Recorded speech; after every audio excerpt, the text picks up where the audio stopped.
जैसे कि हमने गीता की शुरुआत करी थी, जैसे मैंने गीता का पहला आध्यात्मिक रूप से आपको बताया था कि आध्यात्मिक रूप से उसका अनुवाद क्या होगा, ऐसे ही हम गीता के दूसरे श्लोक को आज बताएंगे।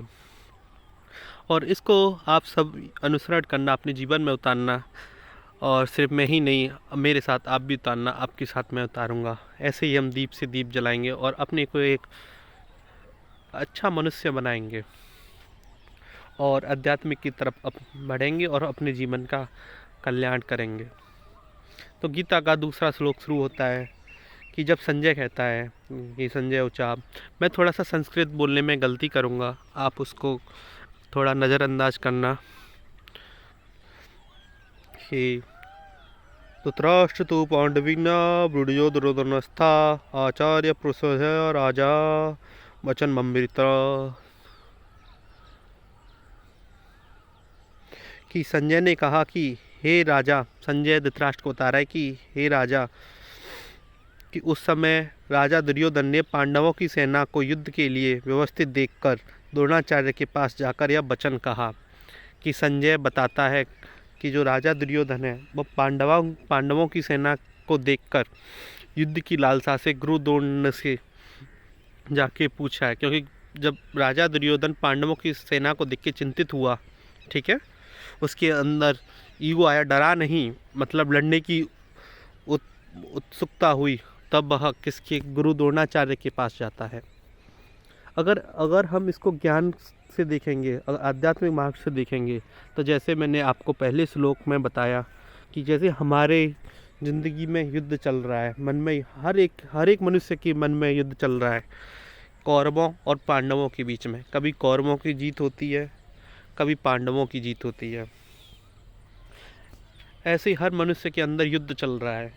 यहाँ पे भगवान श्री कृष्ण ने थोड़ी सी गहरी बात कही, अगर देखा जाए तो आजकल सब लोग इसी को फॉलो करते हैं कि जैसे हम हैं, हमसे किसी ने कुछ कह दिया जहाँ पर हम गलत भी हैं। जैसे अगर देखा जाए, अपने आप को तो कोई भी गलत नहीं समझेगा, देखा जाए जैसे पाकिस्तान टेररिज्म को सपोर्ट करता है। पाकिस्तान के अंदर आतंकवादी रहते हैं और आतंकवादियों को छुपाया गया, जैसे ओसामा बिन लादेन वगैरह। जैसे पाकिस्तान के सामने भारत खड़ा हुआ कि पाकिस्तान तूने गलत किया, पर पाकिस्तान ने अपनी गलती नहीं मानी, वो उससे चिंतित हुआ और गुरु, जैसे दुर्योधन गुरु द्रोणाचार्य के पास गया था ज्ञान के पास, ऐसे उसने अपने ज्ञान का वो लिया और जैसे यहाँ पे ज्ञान आ रहा, मतलब मदद ली, जैसे ताकत से, एटॉमिक बम से, पावर से, कि हम इन सब से उड़ा देंगे, लड़ लेंगे, वो लड़ेंगे, पर अपने आप को गलत नहीं माना। जैसे अगर हमको कोई भी कुछ बोल जाता है तो हमारे अंदर जाके लगती है वह बात, हम यह नहीं देखते कि हम यहाँ पर गलत हैं या सही हैं, पर हम चाहे उस ज्ञान का मदद लेते हैं। मतलब कोई किसी ने हमसे कुछ भी बोला, ठीक है, पर हमारे अंदर चल रही होगी कि इसको गलत साबित करना है, चाहे यह सही हो चाहे गलत हो, पर हमको इसको गलत साबित करना है। यहाँ पर वो ज्ञान नहीं, बल्कि ज्ञान एक लालसा है। जैसे दुर्योधन गुरु द्रोणाचार्य के पास जा रहा है पांडवों को हराने के लिए, ऐसे ही हर मनुष्य अपनी जो ज्ञान की जो लालसा है, मतलब दूसरे को गलत साबित करने के लिए खुद को सही साबित करता है, चाहे वह गलत ही सही। तो यहाँ से क्या निकलता है, यहाँ से एक स्पष्टता होती है, हमें सीखना चाहिए। अगर हम गलत हैं तो हमको अपनी गलती माननी चाहिए, तभी यहाँ पर क्या पांडवों की विजय होगी, जो हमारे मन के अंदर युद्ध हो रहा है। अगर हम गलत हैं फिर भी हम दूसरे पे गलत साबित करना चाह रहे हैं, तो यहाँ पे क्या, यहाँ पे कौरवों की विजय हो रही है। तो इससे हर एक मनुष्य को सोचना चाहिए। जैसे कि देखते हैं आजकल बच्चे तैयारी करते हैं और उनका एग्ज़ाम नहीं निकलता, तो उनके रिश्तेदार वगैरह उनको चिल्लाते हैं, कहते हैं कि काफ़ी टाइम से तुम तैयारी कर रहे हो, तुम्हारा एग्ज़ाम नहीं निकल रहा। पर वो बच्चा क्या है, वो उसको एक्सप्लेनेशन देने लग जाता है कि ये बात ये थी, ये हुआ। यहाँ पे क्या, अपनी वो ज्ञान की लालसा से मदद लेता है। ऐसे में क्या होगा, ऐसे में अपनी गलती मान के चुप बैठना चाहिए, और मेरे हिसाब से तो उसको बताना नहीं चाहिए कि वो क्या कर रहा है। ऐसे ही ज़िंदगी में हर रोज़, मतलब सास बहू सफाई देगी कि मैंने ये किया, मैंने वो किया, मैंने ये किया, सास उसको डांटेगी, सास को भी समझना चाहिए हर एक के जीवन में ये चल रहा है।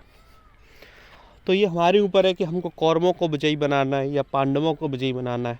जैसे भगवान श्री कृष्ण ने पांडवों को विजयी बनाया, इसलिए हमको क्या चाहिए कि हमको पांडवों को विजयी बनाना चाहिए। और जो जो लालसा का ज्ञान है उसके पास न जाकर, जो सच्चा ज्ञान है उसको जानकर, जो समझकर हमको सही रास्ता चुनना चाहिए और सही मार्ग पे आना चाहिए, और गलत मार्ग को वहीं त्याग देना चाहिए। अगर हम गलत हैं तो अपनी गलती मान लो। जैसे बोलते हैं जिले लड़ाना, जीव चलाना, यहाँ पे भगवान श्री कृष्ण अपने वचनों के कारण यहाँ पे साफ संकेत कर रहे हैं, अगर गलत हो तो वहीं हार मान लो और वहाँ से पीछे उठ जाओ जो गलत किया है। भगवान श्री कृष्ण जैसे किसी से जबान चलाना, इसके सख्त विरुद्ध थे। यही हम दूसरे श्लोक का अंत करते हैं।